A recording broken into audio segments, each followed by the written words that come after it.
उधर ग्वालियर जिले की डबरा विधानसभा पर तीसरी बार रिश्तों के बीच में बड़ी जंग देखने को मिलेगी। जी हां, इस दौरान रिश्ते में समधी और समधन लगने वाले कांग्रेस के सुरेश राजे और बीजेपी की इमरती के बीच में तगड़ा मुकाबला देखने को मिलेगा। ये देखना दिलचस्प होगा कि कौन जीतेगा और कौन हारेगा। की जो प्रमुख सीटें हैं उसमें ग्वालियर की 6 विधानसभाओं से डबरा विधानसभा को एक हॉट सीट माना जा रहा है और उससे कांग्रेस ने अपनी जो सूची जारी की है उसमें सुरेश राजे जी को फिर दोबारा से मौका मिला है और वो इस बार फिर जो बीजेपी की प्रत्याशी के रूप में उनकी समधन कही जाती हैं इमरती देवी सुमन, वो उनके सामने मुकाबले के लिए तैयार होंगी। मेरे साथ मौजूद हैं सुरेश राजे जी। आपको पार्टी ने दोबारा से भरोसा जताया है, क्या लगता है आप उस बार भरोसे पे खरे उतरेंगे?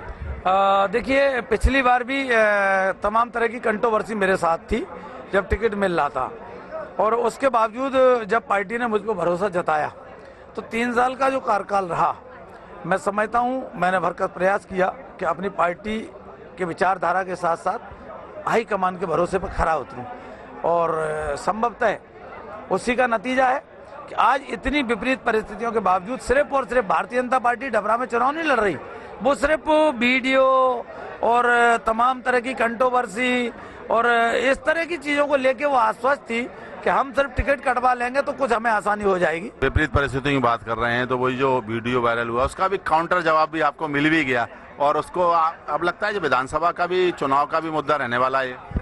नहीं, देखिए, ये उनकी तरफ से मुद्दा रहने वाला, मुझे लगता है जब तक जिस दिन मतदान नहीं हो जाएगा तब तक रहेगा उनकी तरफ से रहेगा।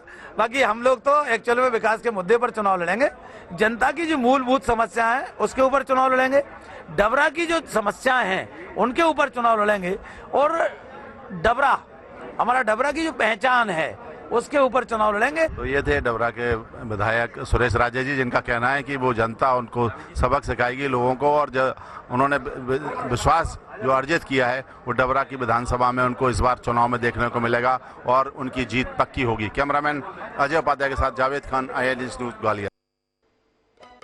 एमपी में रोज ही दल बदल का खेल हो रहा है। बीजेपी और कांग्रेस एक दूसरे की बगावत पर खूब हल्ला मचा रहे हैं, लेकिन अपना अपना हाल किसी को नहीं बता रहे हैं।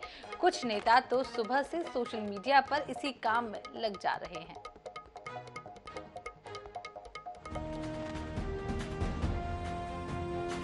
पिछले कुछ दिनों से एमपी की चुनावी सियासत में बगावत पर सियासत देखी जा रही है। कुछ नेता ऐसे हैं जो रोजाना एक दूसरे पर आरोप लगाते दिखी जा रहे हैं। नरेंद्र सलूजा और आशीष अग्रवाल इस पंक्ति में पहले पायदान पर हैं। बीजेपी के नेता कांग्रेस के बागी के बहाने हाथ साफ कर रहे हैं, तो कांग्रेस के नेता बीजेपी के बागी के बहाने फूल तोड़ रहे हैं। भारतीय जनता पार्टी में सब भारतीय जनता पार्टी के लोग हैं, नाम कमल, पहचान कमल, निशान कमल। तो यदि कांग्रेस के बुद्धिविहीन लोग यदि इसको कांग्रेस की गुटबाजी के समान परिभाषित और निरूपित करते हैं तो ये उनका दोष है। सब भारतीय जनता पार्टी के कार्यकर्ता हैं। कोई अपने बागी की बात नहीं कर रहा और सियासत देखिए कि कई सीटों पर एक दूसरे के खिलाफ बागी को ही मैदान में उतारा गया है। कांग्रेस की रणनीति की बात करें तो सिंधिया समर्थकों को घेरने के लिए बीजेपी के बागी को उतारा गया है। कांग्रेस ने 9 मंत्रियों में से 6 के खिलाफ प्रत्याशी घोषित किए हैं। इनमें 3 सिंधिया समर्थक शामिल हैं, जो कुछ महीने पहले ही कांग्रेस में लौटे हैं। जो लोग पूर्व में कई मर्तबा उपकृत हो चुके हैं, यदि उनकी महत्वाकांक्षाओं का अंत नहीं हो रहा है तो उसमें दोष कांग्रेस का नहीं है। हम तो फिर भी उन लोगों से प्रार्थना करना चाहेंगे जो भारतीय जनता पार्टी जैसी फांसीवादी ताकतों का साथ देने के लिए उमड़ पड़े हैं, वो सिर्फ इतना भर देख लें कि भाजपा में जो पहले गए थे उनका क्या हाल है। और उनका सबसे बड़ा उदाहरण ज्योतिरादित्य सिंधिया है। गुन्नौर से पूर्व विधायक फुंदरलाल चौधरी और रीवा से पूर्व विधानसभा अध्यक्ष श्रीनिवास तिवारी के पौत्र सिद्धार्थ तिवारी बुधवार को बीजेपी में शामिल हो गए। सीएम शिवराज ने ज्वाइन कराया। उधर एनपी प्रजापति भी बीजेपी के पाले में आ सकते हैं। कहने का मतलब ये है कि एक का बागी दूसरे का साथी है, लेकिन कोई ये कहता नहीं दिखा। अब क्या करें, चुनाव चीज ही ऐसी है। Bureau report, INS 24/7 Bhopal. Datia विधानसभा सीट से टिकट मांग रहे कांग्रेस के प्रदेश महामंत्री भानु ठाकुर ने पार्टी से इस्तीफा दे दिया है। पार्टी छोड़ने का पूरा दोष उन्होंने पूर्व मुख्यमंत्री दिग्विजय सिंह पर गढ़ा है। वहीं साथ ही उन्होंने ये भी कहा है कि जब तक दिग्विजय सिंह कांग्रेस में है तब तक ये हालात बने रहेंगे। उन्होंने दिग्विजय सिंह को कांग्रेस के ताबूत में अंतिम कील ठोकने वाला करार भी कर दिया है। इसके अलावा उन्होंने कांग्रेस के प्रत्याशी फूल सिंह बरैया पर आरोप लगाते हुए कहा है कि बरैया सनातन विरोधी होने के साथ साथ संपूर्ण विरोधी भी हैं।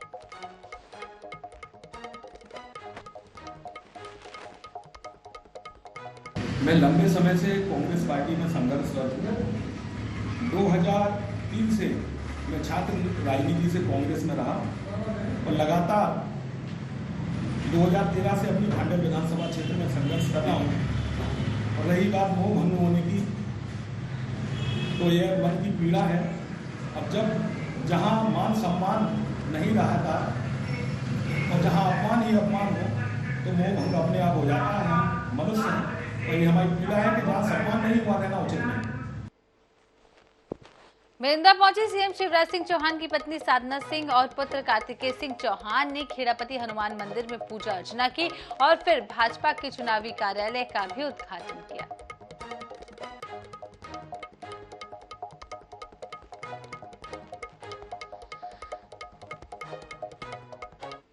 आज मेरंदा में भारतीय जनता पार्टी के कार्यालय का उद्घाटन हमारे पूरे कार्यकर्ता ने और हमारी मातृशक्ति के द्वारा किया गया है और आज से हमारा चुनाव का अभियान चालू हो गया है। ऐसे हमारे चुनाव सिर्फ चुनाव के समय नहीं लड़ते हैं, हमारा कार्यकर्ता 5 साल तक के अपनी जनता के बीच। विंध्य और बुंदेलखंड से कांग्रेस को बड़ा झटका लगा है। विंध्य की राजनीति से दिग्गज तिवारी घराने से पूर्व लोकसभा प्रत्याशी सिद्धार्थ तिवारी ने बीजेपी का दामन थाम लिया है। इसके अलावा बुंदेलखंड से पूर्व विधायक फुंदर सिंह चौधरी ने बीजेपी ज्वाइन कर ली है।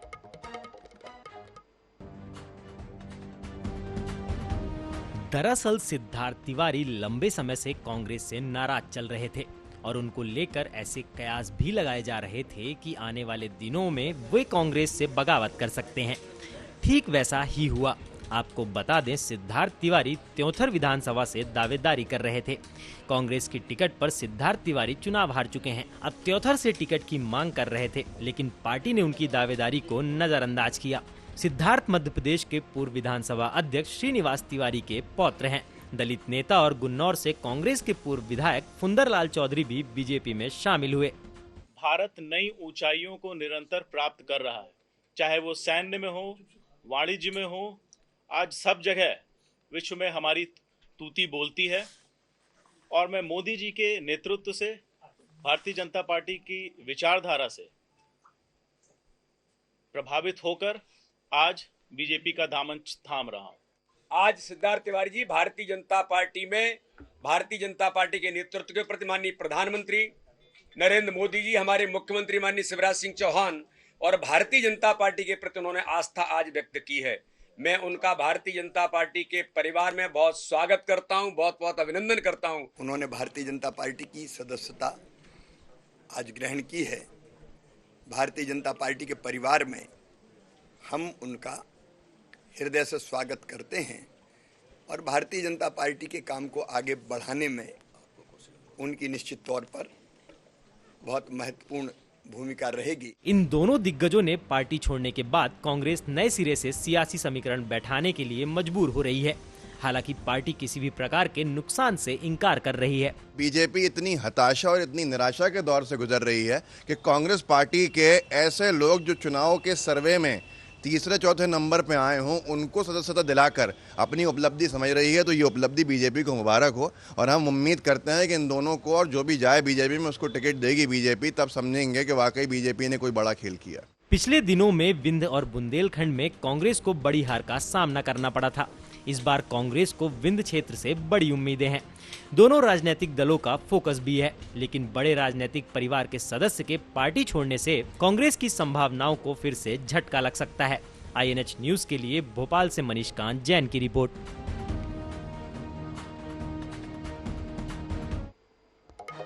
राजा का डैमेज कंट्रोल। जी हां, मध्य प्रदेश में कांग्रेस टिकट वितरण के बाद फैली नाराजगी को काबू में करने के लिए पूर्व सीएम दिग्विजय सिंह सामने आए हैं। दिग्विजय सिंह ने नाराज नेता और कार्यकर्ताओं को अपना सियासी जीवन याद दिलाते हुए अपील की है कि दिग्विजय सिंह ने यह भी कहा है कि एआईसीसी महासचिव सचिव पर्यवेक्षक को तथ्यों के साथ लिखित में अपना आवेदन दें, न्याय जरूर मिलेगा। वहीं भाजपा को निशाना साधने का नया मौका मिल गया है। मध्य प्रदेश कांग्रेस की पहली सूची आने के बाद नाराज और असंतुष्ट नेताओं ने टेंशन बढ़ा दी है। कार्यकर्ताओं के विरोध में दिग्विजय सिंह और कमलनाथ के बीच द्वंद्व की स्थिति सामने आ चुकी है। शिवपुरी के कोलारस से विधायक वीरेंद्र रघुवंशी के समर्थकों के हंगामे के बाद कमलनाथ का वीडियो सामने आया था, जिसके बाद पूर्व सीएम दिग्विजय सिंह ने सोशल मीडिया पर कार्यकर्ताओं से अपील करते हुए कहा कि आप अपना आवेदन तथ्यों के साथ एआईसीसी के महासचिव और पर्यवेक्षक को लिख कर दें, आपको न्याय जरूर मिलेगा। जिनको लगता है उनको टिकट मिलना चाहिए था, क्योंकि हर एक को लगता है कि वो ही जीत सकता है, तो ऐसे में हंगामा करने से बेहतर है कि पार्टी का जो तरीका है उस पर जाइए। दिग्विजय सिंह जी 45 सालों से जानते हैं इस तरीके को कि महासचिव को चिट्ठी लिखिए, तथ्यात्मक तथ्यों के साथ लिखिए। अगर आपको कहीं लगता है कि आपको ही टिकट मिलना था, किसी और को मिल गया, और वहां पर जाके अपनी शिकायत दर्ज कराइए, जिससे कि आपके लिए कुछ हो भी सके। जबकि टिकट को लेकर नाराज कार्यकर्ताओं के वीडियो सामने आने के बाद बीजेपी चुटकी लेती नजर आ रही है। जो स्वयं सबसे बड़ा डैमेज करने का उपकरण हो कांग्रेस पार्टी के अंदर, वो क्या डैमेज कंट्रोल करेंगे दिग्विजय सिंह। और ये द्वंद्व तो दिल्ली का द्वंद्व है। दिल्ली में भाई बहन में द्वंद्व चल रहा है, दोनों आपस में लड़ रहे हैं। और मध्य प्रदेश में दोनों पूर्व मुख्यमंत्री कमलनाथ जी और दिग्विजय सिंह एक दूसरे के कपड़े फाड़ रहे हैं। बहरहाल पूर्व सीएम दिग्विजय सिंह नाराज कार्यकर्ताओं से अब अपील करते हुए नजर आ रहे हैं और उन्हें अपने राजनीतिक जीवन के बारे में बताते हुए लिख रहे हैं कि उन्हें 1985 में राजीव गांधी ने 38 साल की उम्र में मध्य प्रदेश कांग्रेस का अध्यक्ष बनाया था। तब से टिकट वितरण प्रक्रिया में शामिल रहे हैं।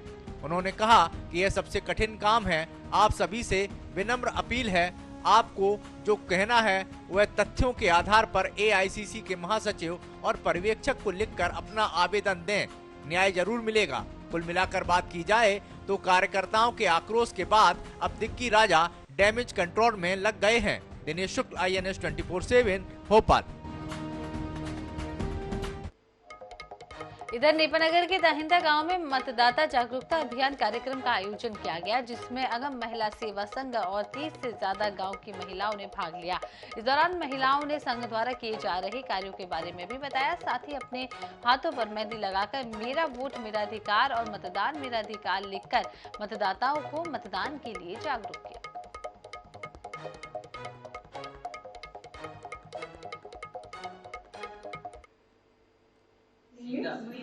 हम भारत के नागरिक लोकतंत्र में अपनी पूर्ण आस्था रखते हुए यह शपथ लेते हैं कि हम अपने देश की लोकतांत्रिक परंपराओं की मर्यादा को बनाए रखेंगे तथा स्वतंत्र निष्पक्ष एवं शांतिपूर्ण निर्वाचन की गरिमा को अक्षुण्ण रख धर्म वर्ग जाति समुदाय ताप्ती लक्ष्मी महिला सेवा संघ में मतदान जागरूकता कार्यक्रम रखा गया था, जिस कार्यक्रम में कुल 32 गांव 60 महिलाओं ने भाग लिया। प्रोग्राम विशेषज्ञ नीलेश पटेल सर उपस्थित थे। इनकी उपस्थिति में यह कार्यक्रम करवाया गया। मतदान जागरूकता अभियान में कुल 60 दीदियों ने अपने हाथ पे मेहंदी मतदान मेरा अधिकार ये स्लोगन लिखवा के ये जागरूकता कार्यक्रम का ओपनिंग किया।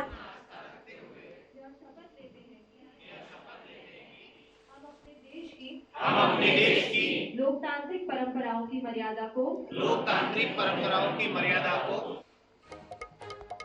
इधर भोपाल के बैरागढ़ से क्राइम ब्रांच ने बीते दिनों अवैध रूप से रखे गए पटाखों पर कार्रवाई की थी, जिस पर एसीपी ने बताया है कि पटाखों को लेकर प्रशासन ने दिशा निर्देश जारी किए हैं, लेकिन बिना लाइसेंस के करीब 15 लाख रुपए के पटाखों का अवैध रूप से भंडारण किया जा रहा था, उसे जब्त कर लिया गया है। संबंधित अधिकारी